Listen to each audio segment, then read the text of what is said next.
हरे कृष्णा, राधे राधे। जय दशा माता की जय। दशा माता हिंदू धर्म में सुख, सौभाग्य, वृद्धि और शांति की देवी मानी गई हैं। अपने जीवन में आने वाली विभिन्न दशाओं को अच्छी और बुरी परिस्थितियों पर नियंत्रण रखती हैं।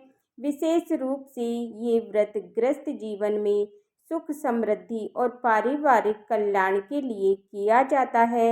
दशा माता की आज हम सुनेंगे 9वीं कथा।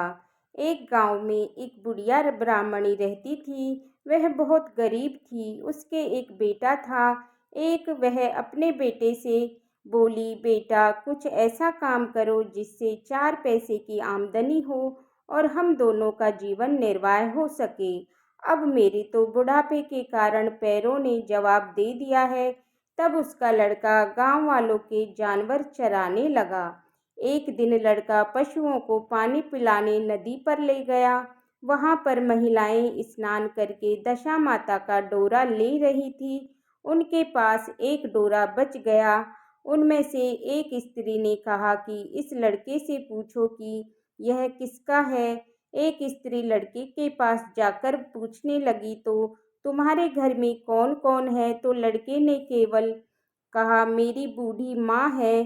स्त्री ने लड़के को एक डोरा देते हुए कहा कि तुम इसे ले जाकर तुम अपनी माता को दे देना और कहना कि इसका पूजन करे और व्रत करे और हमें तुमको सीधा पूजा की सामग्री भी देते हैं।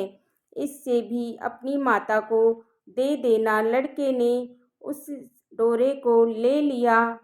फिर सब स्त्रियों ने उसे सीधा भी दिया। लड़का उस सामान को लेकर घर आया। उसने दरवाजे से ही माँ को पुकार कर कहा, गठरी को उतार लो, मैं बोझ में दबा जा रहा हूँ। उसकी माँ बहुत प्रसन्न हुई।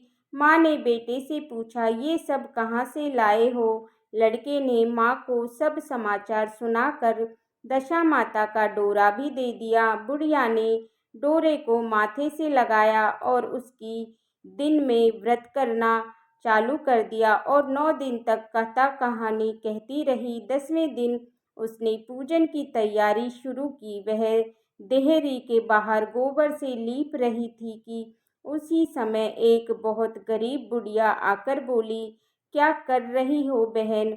उसने जवाब दिया कि बहन, आज मेरे घर पर दशा माता का पूजन है, इसलिए मैं लीप रही हूँ। उस बुढ़िया रूपी दशा माता ने कहा कि मुझे बहुत प्यास लगी है, थोड़ा सा पानी पिला दे। इस पर लड़के की माता बोली, मैं तो इस मिट्टी के बर्तन से पानी पीती हूँ। मेरे यहाँ लोटा लुटिया कुछ नहीं है।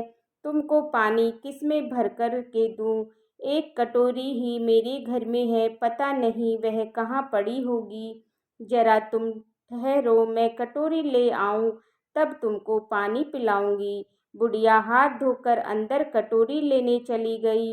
इसी बीच दशा माता, जिन्होंने बुढ़िया का रूप धारण कर रखा था, उसके मटके रखने की जगह पर एक सोने का घड़ा रखकर अंतर ध्यान हो गई। बुढ़िया कटोरी लेकर मटके के पास गई। वहां सोने का घड़ा देखकर घबराई और मुझ पर बुढ़ापे में चोरी का नाम लगेगा, मैं चोर कहलाऊंगी। वह इस चिंता में दशा माता रूपी बुढ़िया को खोजने निकली। तब तक उसका लड़का भी घर आ गया था। उसने माँ से पूछा, तुम किसे खोज रही हो। उसने बताया, अभी सीठ अवस्था वाली बुढ़िया आई थी और यहाँ सोने का घड़ा रखकर ना जाने कहाँ चली गई। लड़के ने बताया, वो ही तो दशा माता थी, उन्होंने तुमको यह घड़ा दिया है।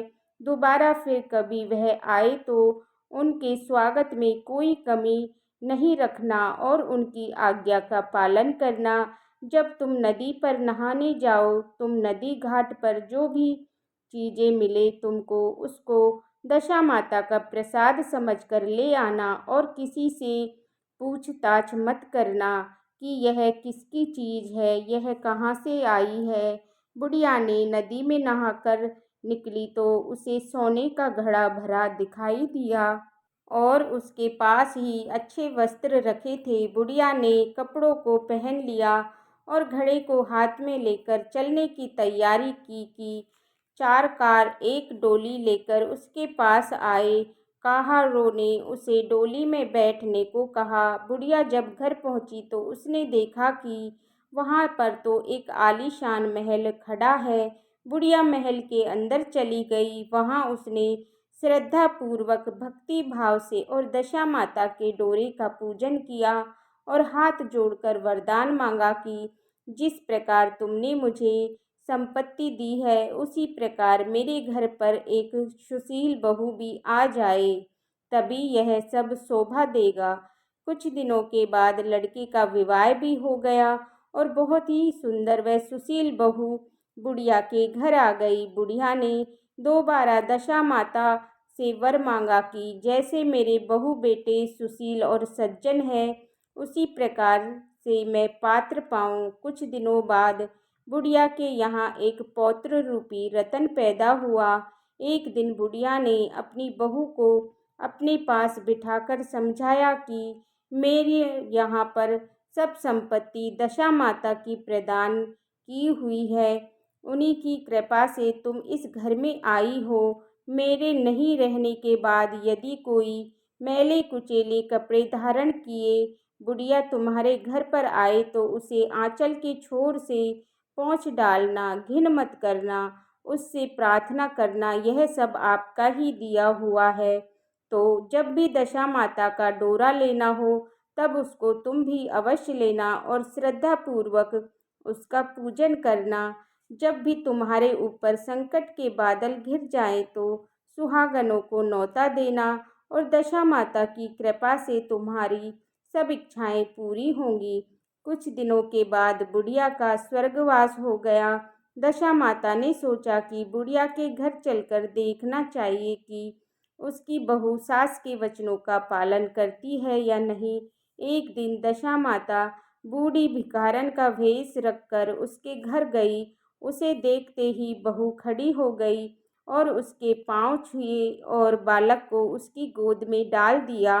उसकी श्रद्धा और भक्ति भाव को देखकर दशा माता बहुत ही प्रसन्न हुई। उन्होंने आशीर्वाद दिया कि तेरी धर्म बुद्धि है, भगवान तेरा सदैव कल्याण करे, भंडार भरपूर रहेगा, तू जो इच्छा करेगी वह तुझे अवश्य प्राप्त होगा। दशा माता ने जैसे कृपा बुढ़िया ब्राह्मणी पर की वैसी कृपा सब भक्त जनों पर बनी रहे। बोलिए दशा माता की जय। इसके बाद हम एक विनायक जी की कथा कहेंगे। एक गांव में दो माँ बेटी रहती थी। बेटी अपनी माँ से बोली, माँ गांव के सब लोग गणेश जी का मेला देखने जा रहे हैं, मैं भी मेले में जाऊंगी। माँ बोली, वहाँ पर तो बहुत भीड़ होगी, कहीं गिर विर गई तो चोट लग जाएगी। लेकिन बेटी ने जिद कर ली। तब माँ ने बेटी को 2 लड्डू और घंटी में पानी देकर कहा कि एक लड्डू तो गणेश जी को खिलाकर पानी पिला देना और दूसरा लड्डू तुम खाकर बचा हुआ पानी पी लेना। बेटी मेले में चली गई। जब मेला खत्म हुआ तो शाम को सब गांव वाले वापस आ गए, परंतु उसकी बेटी नहीं आई। वो तो गणेश जी के पास बैठी रही और एक लड्डू तुझको और एक लड्डू मुझको, एक लड्डू तुझको और एक लड्डू मुझको, इस तरह से पूरी रात कहती रही। तब गणेश जी ने सोचा कि यदि मैं आज लड्डू खाकर पानी नहीं पीऊँगा तो ये अपने घर नहीं जाएगी। वे एक लड़के का रूप बनाकर आए और लड़की से लड्डू लेकर खाया और पानी पिया और बोले, बेटी कुछ मांगो। तब लड़की बोली, मैं क्या मांगूँ, मुझे तो मांगना नहीं आता। तब गणेश जी ने कहा, नहीं, जो आता है वो मांग लो। तब वो बोली, अन्न मांगू या धन मांगू या महल मांगू या सुहाग मांगू या खेत मांगू या बैल मांगू, बस इतना ही मांग लेती हूँ। तब गणेश जी बोले, ठीक है, जा, तुझे ऐसे ही सब मिल जाएगा।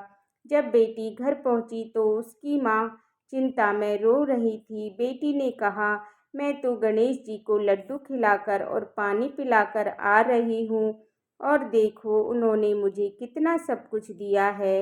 हे गणेश जी महाराज, जैसे उस लड़की पर कृपा की वैसे ही सब पर करना। इस कहानी को कहते सुनते हुंकारा भरते हुए सारे परिवार पर और हम सब पर भी कृपा दृष्टि बनाए रखना। बोलिए दशा माता।